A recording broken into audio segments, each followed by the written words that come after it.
Hello, welcome and welcome back to my channel. The Glory Part 2 is finally out and there's just so much content to get through, so without talking too much, let's get right into it.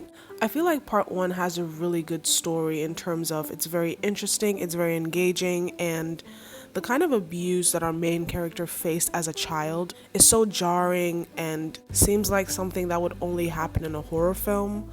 But if you consume a lot of K-drama like I do, you'd realize that bullying in Korea is not a joke. Like, it's so physical, it's psychological. They want to break you. I don't know why the children are like that.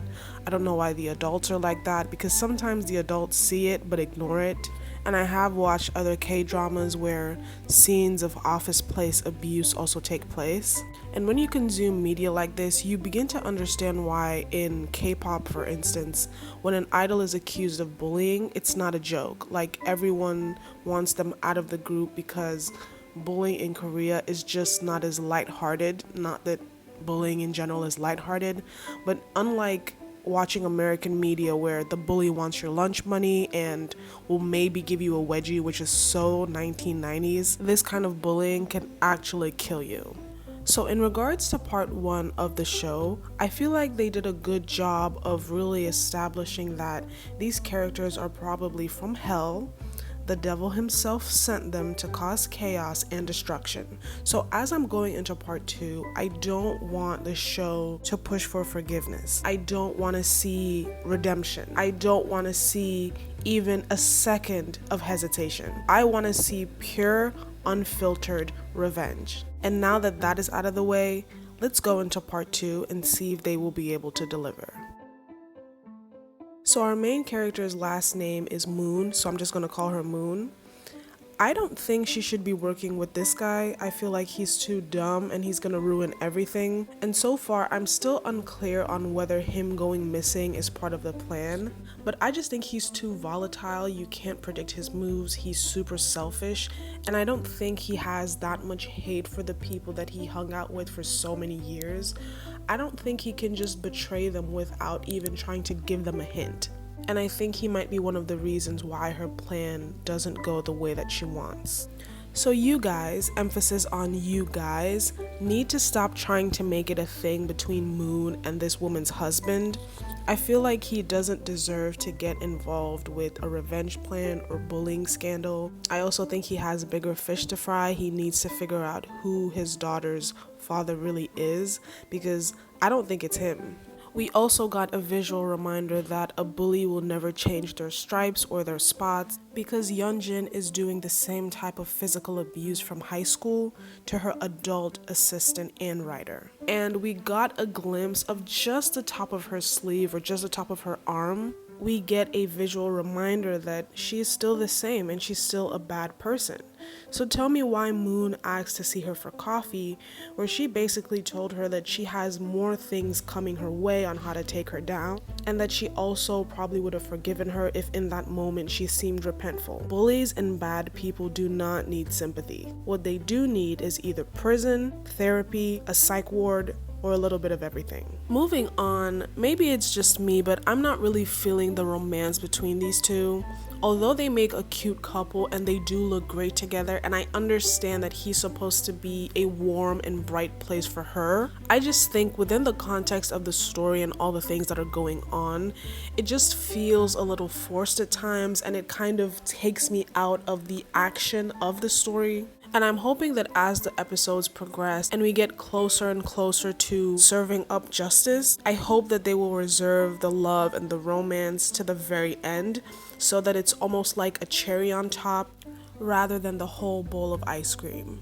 So as I expected, the bullies have started to come together and started to discuss what they can do to stay together and protect themselves. Luckily for us, they seem to be more concerned about preserving each other and their own individual plans, and it doesn't seem like they're going to really stand behind Yeonjin. But this is still an advantage to her, because she will now have more time and be able to put more money and resources into making sure that she's protected. She obviously has a lot of police in her back pocket. Her mother seems very rich and influential. So this is why I didn't want Moon to talk to her, because the more that she talks to her, the more that she helps her protect herself. Now, I must say that the scene that bothered me the most and really I honestly cried was when Sohee, the girl who was basically pushed off a building while being set on fire, and those two combinations are crazy to me. But Moon goes to the hospital chapel where they keep frozen bodies, and she encounters Sohee's mother, who we discover is mute. And I felt so uncomfortable watching this woman barely being able to communicate, because most people don't understand sign language, but trying to help her daughter years later. And it's just an uncomfortable reminder that when you don't have money and power, you cease to exist. You become a fly on the wall. I'm happy that the nurse who tried to help Moon in high school seems to be almost like a mother figure to Moon. I feel like she needs that. And you can see that sometimes you can be a good person and try to help, but she literally tried to help and got fired. It's just crazy that the institutions that are supposed to help us, like the police and even school, can be the places where we suffer the most. We also discovered the most unhinged and disgusting piece of information, that Sohee was 8 weeks pregnant. You're telling me that this girl, I mean, both of them experienced the same thing: sexual abuse, physical abuse, emotional abuse. But to know that if she had even survived, she probably would have had to drop out of school and would have had to figure out a way to take care of the child, which would have caused a cycle of poverty and destruction. The end of the episode ends with the mother and the mother-daughter duo getting caught by Youngjin. She used to be her previous housekeeper, and even in season 1, I kind of felt like it doesn't really make sense for her to be Moon's right-hand woman, especially because she no longer works in the home, so she can't spy on them, provide information, put cameras.